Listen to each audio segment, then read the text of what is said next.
Hey guys, so today I'm going to be sharing with you some of my tips and tricks on how to water your plants correctly, just to avoid either underwatering your plants or overwatering them, as well as a method that I use to avoid root rot due to soggy soil. So let's get started.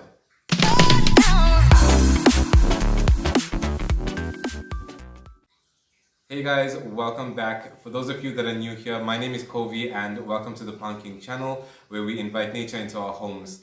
This channel is mainly focused on indoor plant care, where I share with you some of my tips and tricks, tutorials, DIYs, plant shopping, plant tours, and that kind of stuff. So if you're into that kind of thing, then you might want to hit the subscribe button at the bottom. Don't forget to hit the bell icon and turn on your notifications so you don't miss any of the planty content that I bring you every week. Okay, so before we start anything, I just wanted to say that the reason why I'm doing so many of the beginner type of plant videos is because I've noticed that the trend of indoor plant keeping has grown exponentially overseas, and now that same trend is happening here in South Africa, which is super exciting to see that the indoor plant industry or the plant industry as a whole is just expanding and growing so rapidly. And that just means that there's going to be more plant varieties available for us, and that's going to be exciting news. But that also means that there's going to be a lot of beginners, a lot of newbies that are coming into this hobby that are wanting information, wanting to learn more about plants to become successful.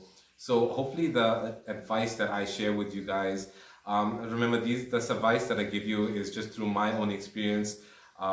It's not something that's golden. So if something is working for you, that's great, keep on doing it. But if you're wanting some of my experience and want to try out some of my methods, then you're more than welcome to try them. Okay, so before we get started into the different methods of watering your plants, there's a few factors to take into consideration before even taking those steps. And the first one is knowing your plant. Now, knowing your plant is extremely important. I cannot stress this enough because different plants require different moisture levels in their soil, such as, for an example, a cacti or a succulent would prefer their soil to dry out completely before watering or in between waterings, compared to, say, a fern or a calathea that would prefer their soil to stay and remain moist at all times. So knowing your plant and knowing the type of moisture levels that it needs is extremely important. And that can be found on just doing a quick Google search or searching on YouTube, and you'd find tons of information on your specific plant requirements and the moisture levels that it needs there. Number two is knowing what type of pot that you have your plant in, because pots play a part on your frequency of watering as well. Because pots like your plastic and your glazed ceramics would tend to hold in moisture for longer periods of time compared to pots like your concrete or your terracotta pots, which would wick out and absorb the moisture from your soil, drying out your soil much more faster than in a plastic and a ceramic or glazed ceramic pot. So that's also an important factor to take into consideration. Okay, so third is the type of soil that you have. And why I say the type of soil is important is because if you have a soil that has a lot of aeration material such as orchid bark and perlite, it's going to be fast draining and it's not going to hold in as much moisture compared to a soil mixture that is mainly peat based with cocoa peat or peat moss and that kind of stuff, which is going to hold and retain a lot of the moisture for longer periods of time. So knowing the type of soil that you have in your pot is also a vital factor in knowing when to water and how to water your plants. So taking these factors into consideration, knowing your potting soil will combine with the type of pot that you have and the type of plant that you have and their requirements would help you assist on knowing when to water your plants. Okay, so just a quick one that I forgot to mention before as one of the factors to take into consideration when it comes to watering your plants, and that is lighting. Now, lighting plays a huge role in the frequency that you water your plants, mainly because the more light that you give your plants, the more it's going to photosynthesize and use up that moisture in the soil much faster than when you keep it in a low light situation. Also, when you keep your plants in a high light situation, what happens is that the temperature around the plant is going to be at a higher temperature, meaning that the evaporation of the moisture from the soil is going to be at a higher rate than when you keep your plant away from the window and in a darker situation. So just take that into mind, as where you're going to position your plant will also determine the frequency of how often you're going to be watering your plant. So we covered all the different factors that you have to take into consideration before watering your plants. Now it's the fun part. You want to go shopping for a watering can, but when you go to the nursery or to the grocery store and you see a lot of different watering cans, you don't know which ones you actually want to get. And different watering cans play different roles in my opinion. For me personally, I prefer watering cans like this that has these long, thin spouts. It's just mainly so that I can, because I have a lot of these bushy type of plants and I want to have a watering can that can get in between the plants, like so. If I got a bushy plant like this, this Calathea rattlesnake, it's a super bushy plant, and if you water from the top, it's just going to go on the leaves and roll off the pot. It's not going to get into the soil. So with a long spout like this, you can get into the foliage and you can water directly into the soil. So that helps a lot. The other types of watering cans you do get are watering cans like this one, which has the shower type of nozzle. Now, this I mainly use in my summer months or whenever I want to just water my plants over or water the foliage mainly to get rid of the excess dirt and the dust that collects on the plants. So I mainly use this here in your summer months because I don't like using this in my winter months, because what I noticed is when water sits on my leaves in the winter months, it does not dry out fast enough, and that starts to cause some sort of like a fungus or type of like a rot on my leaves. So I tend not to try and water my leaves of the plant. Instead, I like to water the soil of my plants. So different types of watering cans would play different roles, and you get a variety of different types of watering cans. I mean, I got this watering can from Checkers. It was pink. I painted it black because I'm not a huge fan of hot pink. I rather prefer black. It's fairly cheap. It's got a long spout. It does the job. You can see it's just peeling off. So, but anyways, it is what it is. Yeah, I think this was like 20 or 30 bucks from Checkers. So you can get that from there. Then I'm not sure where I got this watering can from, but it's kind of like a cute modern type of watering can.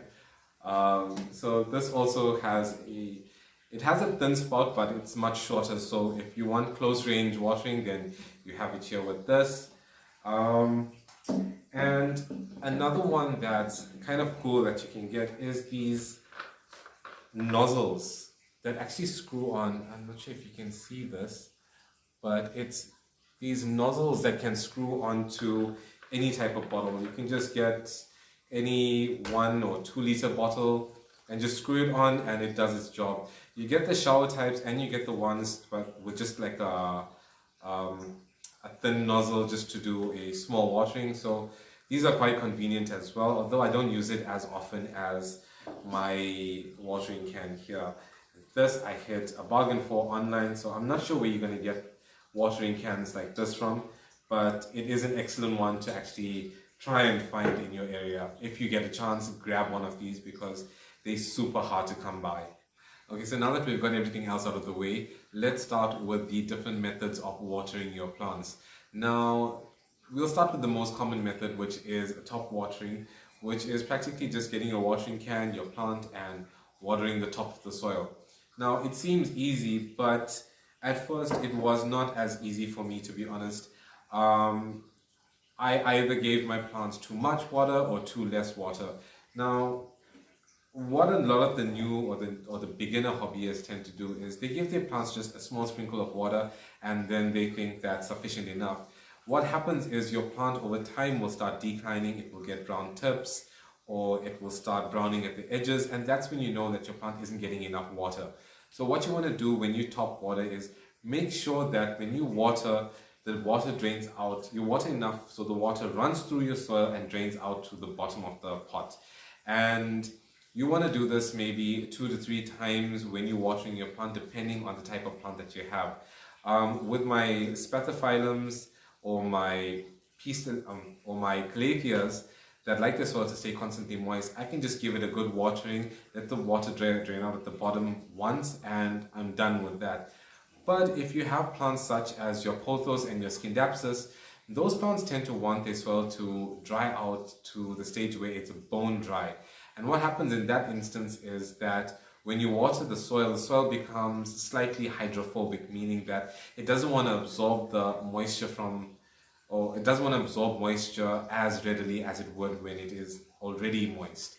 So you want to just water your plant maybe once, take a walk, go see to your other plants, make a cup of coffee, make a cup of tea, maybe pour a shot or have some wine. I don't know, but yeah, you can do that. Come back, then give it another watering. What I generally do is I water my plant just once. I walk away, I tend to my other plants, I make a cup of coffee, and I come back and then I give it a second, or sometimes maybe a third watering, just to ensure that the soil is well saturated. And make sure that that water drains through your soil and drains out the bottom of your pot, just to ensure that it washes away the excess minerals and salts that's staying in your soil. So that's how to properly top water your soil. Sometimes the other things that you can use to top water, if your soil is too dry, you can use chopsticks. You can use these bamboo chopsticks or these aluminium ones, just to loosen the top of your soil. That's what I generally do. I just loosen maybe the top first inch, which is about, like, I think 2.5 centimeters of your soil. I just move it around and loosen that up. What I also do is I use one of these skewers, these bamboo skewers, and I just poke holes in the soil. And what that helps to do is to evenly spread the water distribution in your soil, especially if your soil is super dry. And that helps to expand the coco peat and the peat moss that you have in your soil much more easily than just flowing on the sides of your pot and coming down. So that is your tips on top watering. Now let's talk about bottom watering. Now, bottom watering is one of my new favorite methods of watering my plants, mainly because I've seen such a huge improvement in my plant health, but I've also seen a lack of fungus gnats, which is a huge win for me, because for those of you that don't know about fungus gnats, it's these small, tiny, annoying insects that look like fruit flies that just buzz around everywhere. Whilst you're on your phone, it'll be buzzing on your phone. Whilst you're watching TV or just relaxing, it'll be buzzing by your ears and in front of your eyes, your nostrils. So it's a huge win for me to not have that fungus gnat problem, especially when it comes to keeping a whole bunch of indoor plants. And fungus gnats can spread quite fast in your soil. I don't think it's harmful to your plants, because I haven't had any health issues with my plants when it was infested with fungus gnats. But it is just annoying to have them flying around. So that's one of the perks of bottom watering. So bottom watering is whereby you just get a bowl, a dish, or even fill up your bathtub with water, and you just place your plant in there. And through capillary action, your plant tends to absorb that moisture up its soil, absorbing as much moisture as it needs. Now, this method is a brilliant method, but what I like to do now and then, because what I've noticed is that when bottom watering, it doesn't allow for the excess salts and minerals to drain out through your soil. So what I tend to do is, after maybe a month of bottom watering my plants, after 4 weeks, I'll just give my plants a good top watering, just to make sure that the minerals, the excess minerals and salts just get drained out of your soil. So bottom watering is a simple method. You can do it practically just anywhere. As I mentioned, you can fill up a small bowl and place your plant in there. I generally get these large plastic, kind of like a tote or a container. I fill them up with water where I can place multiple plants in there. You can also do that in your bathtub. Fill up your bathtub with water, and you can place a bunch of plants in there and get them to be bottom watered. So that's one of my favorite methods of watering my plants, is bottom watering. Okay, so now that we're done with the different methods of watering your plants, I just wanted to share with you guys some of the tricks that I use to prevent or avoid my soil from remaining soggy and wet, which will in turn prevent your roots from developing root rot.